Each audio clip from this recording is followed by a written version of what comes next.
Gotcha, man. We're going right to 66 major differences between Space Jam 1996 and Space Jam: The New Legacy 2021. You know what I'm saying? Which Space Jam y'all like the most? But let's see what this video talking about.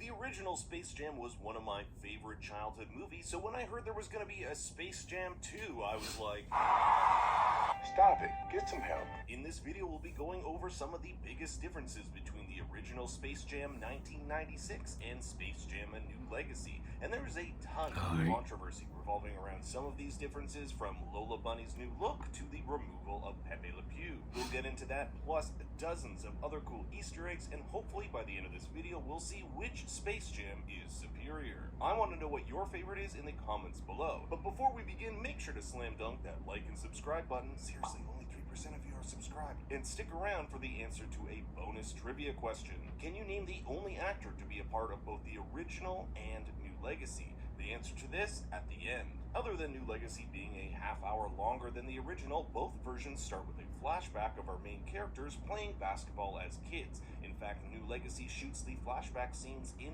film rather than digital to make it feel closer to the original. The kid versions of our protagonists are shown with their parents. In New Legacy, it's the mother, and Space Jam the father. But it's New Legacy that really takes off and makes family an integral part of the plot, even incorporating LeBron's son Dom heavily into the story. In Space Jam, Michael Jordan shows up and mentions his family once. It's pretty hilarious. I should also mention that the actors portraying LeBron's family are not his real family. In fact, the names of his wife and kids have been changed. The events of Space Jam take place around 1996, which is 2 years before young LeBron James plays the Bugs Bunny Game Boy game as a child. That being said, the main events of New Legacy take place in present day, and the plot takes advantage of this by structuring both the villain and the story around a futuristic server owned by Warner Brothers. Did Warner Brothers really just make a movie where Warner Brothers is the villain? Great, I'm gonna get copyright strike. The introduction credits are markedly similar for these two films, both showing career highlights of our protagonists. Fun fact, LeBron and Michael both wear the number 23. We are quickly introduced to New Legacy's villain, Al G. Rhythm.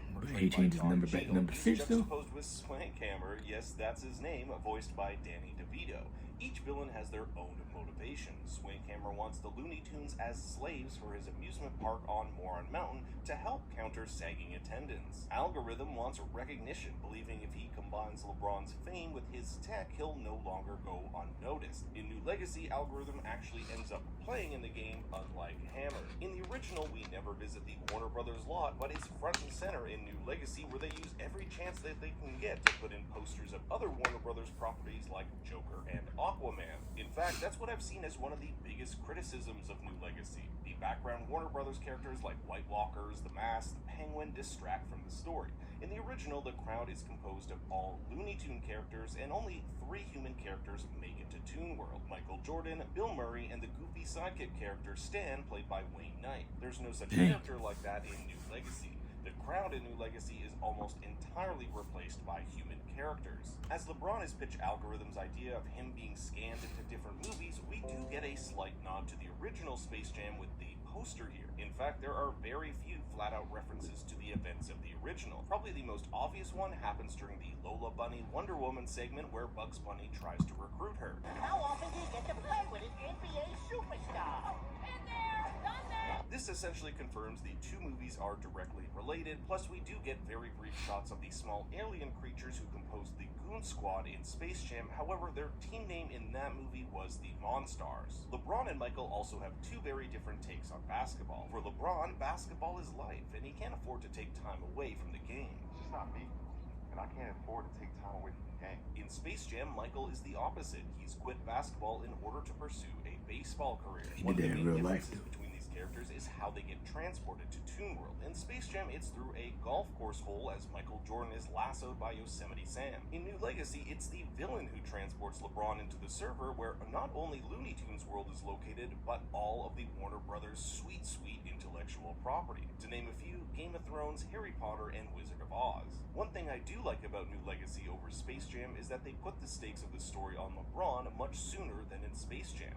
About 20 minutes into the movie, LeBron is told by Al that if he doesn't win his game, he'll be stuck in the serververse away from his family forever. In Space Jam, it's the Toons who will become slaves and not Michael. Michael helps the Toons get out of this predicament, whereas in New Legacy, the Toons help LeBron. What I'm trying to say is, we need your help! Listen, I need your help. It isn't until 4/5 through the movie a new deal is struck that puts Michael's fate on the line. Unlike Space Jam, when LeBron makes it to Toon World, he finds out it's only inhabited by one person, Bugs Bunny. The others have left after being enticed by Algorithm into getting digitized, so Bug and LeBron have to scour the universe searching for their teammates. This never happens in Space Jam, nor do the scenes in which LeBron is placed in famous Warner Brothers movies. Another key difference is that when Michael first lands in Toon World, he's in his human form. In New Legacy, LeBron is in traditional 2D animation. In Space Jam, we only see Michael in animated form for a brief moment when Swankhammer warns what will happen to him if he loses, but for the most part, he's all live action. LeBron will later turn into his normal self when Algorithm upgrades him and the Toons, resulting in the Toons given a 3D facelift. Both versions have their fair share of product placement, like LeBron's sneakers here, but Space Jam definitely has New Legacy beat. Get your hands on, lace up your Nikes, grab your Wheaties and your Gatorade, we'll pick up a Big Mac on the way to the ballpark. While LeBron navigates downtown Toon World, we'll see an Acme van. Acme is a lot more present in New Legacy than it is in Space Jam. There's even a reference to Michigan J. Frog with the Singing Frog Theater. We actually get to see him in Space Jam. There's As a lot of LeBron teams up differences, with but Bugs it's Bunny, kind of similar. to a basketball similar to Michael. There are some callbacks to famous Looney Tunes cartoons here, like the Rabbit of Seville or Long-Haired Hare, where Bugs plays a conductor. These old cartoons aren't quite referenced in Space Jam. LeBron and Bugs are able to commandeer Marvin the Martian spacecraft in order to round up the team. However, that's pretty much the extent of Marvin's role in the film. In Space Jam, he actually acts as a referee, and we never get to see his dog, K9. Well, I guess we should get to the political part of the video where we talk about why certain changes or exclusions were made. Of course, I'm talking about the absence of Pepe Le Pew and the visual changes to Lola Bunny. Originally, in the Casablanca sequence, Pepe Le Pew was supposed to hit on Jane the Virgin actress Gracie Santo, kissing her arm and getting a drink poured on him because of his unwarranted advances. LeBron then walks over to him where he learns Pepe's love interest, Penelope Pussycat, has a restraining order against him, and LeBron says Pepe just can't go around grabbing other Toons without their consent. So the director and Warner Brothers just decided to cut that whole thing. It's kind of weird that they got rid of Pepe, yet kept characters like the murderous Pennywise and the Droogs from A Clockwork Orange. You don't want to know what they did to women in that movie. Unlike Pepe, who was cut entirely, Lola Bunny was redesigned. In fact, they include an entire sequence where she competes in the Wonder Woman obstacle course, which seeks to showcase her strength over her sexuality. The constant hitting on by Bugs Bunny toward her in Space Jam has also been toned down. In the original, he literally gets hard like a piece of wood. In both versions, Bugs sacrifices himself so that Lola doesn't get hurt, but in Space Jam, he's rewarded for his sacrifice with a kiss. Oh yeah, you also don't have Foghorn Leghorn spanking George P. Dog in the background. A big addition to New Legacy is Yeah, I didn't even Gossamer. notice In the that. most recent Looney Tunes cartoons, he's a character who hunts down Bugs Bunny. We never see him in the original. On the other side of things, Al needs a team to battle LeBron and the Toons, and unlike Space Jam, where Swankhammer's minions steal the talent of some of the NBA's best players, Al has these players copied and brought into the serververse as monster manifestations. The game announcers have also been changed. In Space Jam, the announcers are Hubie and Bertie from the cartoons, while in New Legacy, they're performed by actual sportscaster Ernie Johnson Jr. and the guy who kicked ass from Get Out. Granny is also in both films. Her real name is Emma Webster, and in Space Jam, she's more of a cheerleader than a player. Unlike the original, LeBron's family actually gets sucked into the game where they watch the events unfold. It sets up a lot more emotional moments, which the original lacks. However, I personally felt these emotional moments fell flat, partly because the background was so distracting. All the BG characters made me easily lose focus of what was happening right in front of me. Did anyone else feel this way? We do get to see Yakko, Wacko, and Don from Animaniacs, which was my personal favorite addition. The courts themselves are different in each movie. The practice court in Space Jam is a typical gym, while in New Legacy, it's in space. The real court where the game takes place is an arena in Space Jam, while in New Legacy, it's the futuristic court port that even has a force field. Because in New Legacy the game is based off Dom's video game, players can achieve style points and bonuses. That's why when the game ends, the score is 1042 to 1041, compared to 7877 in the original. Now, I gotta point out that the soundtrack in Space Jam is on a whole nother level compared to Legacy. Every song slaps. We got I Believe I Can Fly, Space Jam, Fly Like an Eagle. In New Legacy, we get this. What up? It's Funky Kid. You call me T-double-L-G.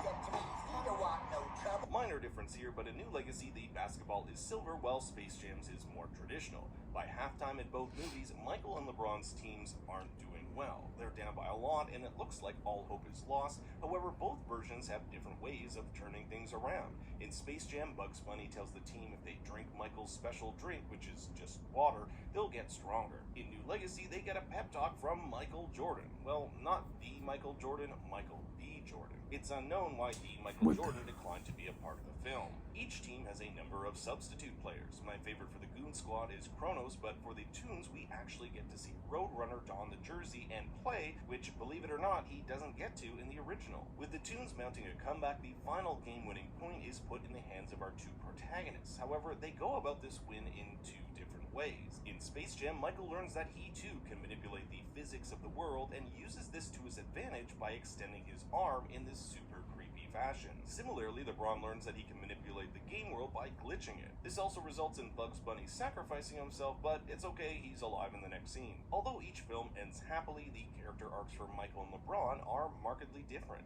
Michael learns that maybe baseball isn't his thing, and he returns back to basketball. LeBron's is a bit more emotional, as he learns not to force his son into playing ball when his dream is gaming. Now, you might think that Bill Murray does not make an appearance in New Legacy, but here he is briefly in the end credits, which show the Toons living their best lives in the real world. In Space Jam, the end credits are simply filled with shots from the movie. Speaking of those credits, were you able to find the only actor to work on both the original Space Jam and New Legacy? That's Bob Bergen, the voice of Tweety Bird. Funny enough, in the original, he also voiced Hubie, Bert, and Marvin the Martian. They also spelled their wrong names in those credits. No clue why he didn't voice them in New Legacy. Life just be like that sometimes. But I want to hear which Space Jam you think is superior, the original 96 version or the one with King James. Let me know your thoughts in the comments below, and hopefully we can crown a winner. Thanks for watching, everyone. Remember to like and smash. Alright, man, in the video, man, what do y'all think? You like the old Space Jam or the new Space Jam? Yeah, like, subscribe, and post notifications, and I'm out.